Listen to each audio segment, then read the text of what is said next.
24 hours వాళ్ళు laptop use చేస్తూ heavy works చేస్తుంటారు కొన్నిసార్లు 10 అవర్స్, 11 అవర్స్ కూడా చేస్తుంటారు. అక్కడే కూర్చొని ఈవెన్ వాళ్ళకి వాక్ చేయడానికి, బ్రేక్ తీసుకోవడానికి కూడా టైం ఉండట్లేదు.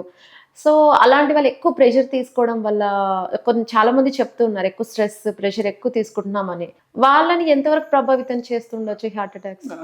అంటే అండి ఈ కాలంలో అందరూ అన్ని జాబ్‌లో నా దగ్గర రోజు పేషెంట్ వస్తారు కదా! హ్మ్. వాళ్ళు చిన్న జాబ్ నుంచి పెద్ద పొలిటీషియన్ వరకు డిఫరెంట్ పేషెంట్ చూస్తూ ఉంటాను. హ్మ్. ఎవరు నేను హ్యాపీగా ఉన్నాను, హ్మ్. నాకు స్ట్రెస్ లేకుండా ఉన్నానని చెప్పరు. ఫస్ట్ వచ్చి కూర్చున్నాక నాకు స్ట్రెస్ ఉంది, స్ట్రెస్ ఉంది హ్మ్. అంటారు. అన్ని జాబ్‌లో ఏదో ఒక రూపంలో ఏదో ఒక విషయం ఉంది. దాన్ని మనం హ్యాండిల్ చేసే విషయంని మనం కొద్దిగా అడ్జస్ట్ చేసుకుంటే దాన్ని మేనేజ్ చేయాలి. దానికోసం జాబ్‌ని వదిలేయలేం కదా! అవును. సో, మనం ఉండే జాబ్‌ని ఎంత బెస్ట్ మనం చేయగలుగుతామని మనం చూసుకోవాలా. హ్మ్. సో, స్ట్రెస్ ఉంది అనేసి జాబ్ వదులుకోలేము. సో, అదే జాబ్ కంటిన్యూ చేస్తూ హెల్త్‌ని పాడు చేసుకోలేము. అప్పుడు ఏం చేయాలో మనకు ఒక డైలీ ఒక 30 మినిట్స్ వాకింగ్ అనేది పెద్ద విషయం కాదండి. మనం అనుకుంటే చేయగలుగుతాము. జాబ్‌లో కూడా కంటిన్యూయస్‌గా ఒక 4 అవర్స్, 5 అవర్స్ కూర్చునే జాబ్ ఉందనుకోండి. ఒక 1 అవర్ కూర్చున్న తర్వాత జస్ట్ లేసి ఒక 5 మినిట్స్ అటు పోయి వాకింగ్ వచ్చి మళ్ళీ చేయొచ్చు. ఈ హ్మ్. 5 minutes in between break also will make a huge different యాక్చువల్‌గా. అది చాలా హ్మ్. మందికి తెలియదు. మనం 5 అవర్స్ కూర్చోవడం అంటే పొద్దున ఎక్సర్సైజ్ చేసేసి 12 అవర్స్ కూర్చోవడం కూడా కరెక్ట్ కాదు. పొద్దున ఎక్సర్సైజ్ కొద్దిగా టైం తగ్గినా మధ్యలో హ్మ్. మధ్యలో 1 అవర్‌కి ఒకసారి ఒక 2, 3 మినిట్స్ అట్లా వాకింగ్ పోయి పైకి ఎక్కి దిగి మెట్లు ఉంటే లేదా ఒక 2 మినిట్స్ అటు పోయి రావడం లేదు ఎక్కి ఒక 4, 5 మినిట్స్ లేసి కూర్చోవచ్చు. ఇలాంటి చిన్న చిన్న exercise also will help you a lot. హ్మ్. సో, కంటిన్యూయస్‌గా కూర్చోవడం అనేది కరెక్ట్ కాదు.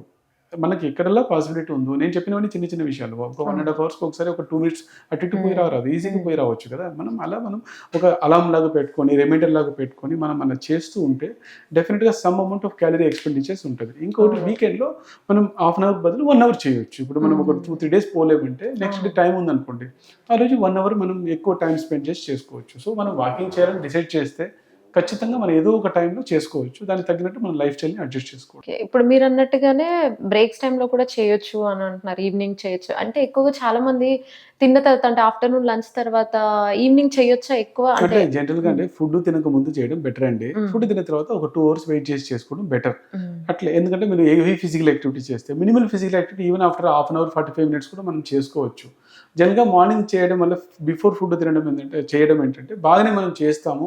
ఎక్కువ స్పీడ్‌లో చేయగలుగుతాము. హ్మ్. అందువల్ల చెప్పడమే అవును. గానీ కరెక్ట్‌గా బట్ ఏది చెప్పినా పేషెంట్స్ ఒక రీజన్ చెప్తారు కాబట్టి మీరు ఇప్పుడు నేను టైమే చెప్పట్లేదు. మీరు ఎప్పుడైనా మిడ్‌నైట్ 12:00 వాకింగ్ చేస్తారా? ఓకే. హ్మ్. పొద్దున వాకింగ్ చేస్తారా? ఓకే. వాళ్ళు ఎప్పుడు చెప్తారో అప్పుడు ఓకే చెప్తేనే వాళ్ళు చేస్తారు. మీరు ఒక హ్మ్. టైం ఫిక్స్ చేస్తే వాళ్ళు చేయరు. అందువల్ల అల్టిమేట్‌లీ వాళ్ళు వాకింగ్ చేయాల. ఏదో ఒకటి ఎంత స్పీడ్ అయినా పర్లేదు. Minimal walking also.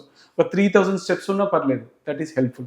10,000 స్టెప్స్ అంటాం. అంత లేకపోయినా even 3000-4000 steps also is having beneficial effects. Hi everyone, Nenu mi Vedika. Please subscribe to Volgo Health. Don't forget.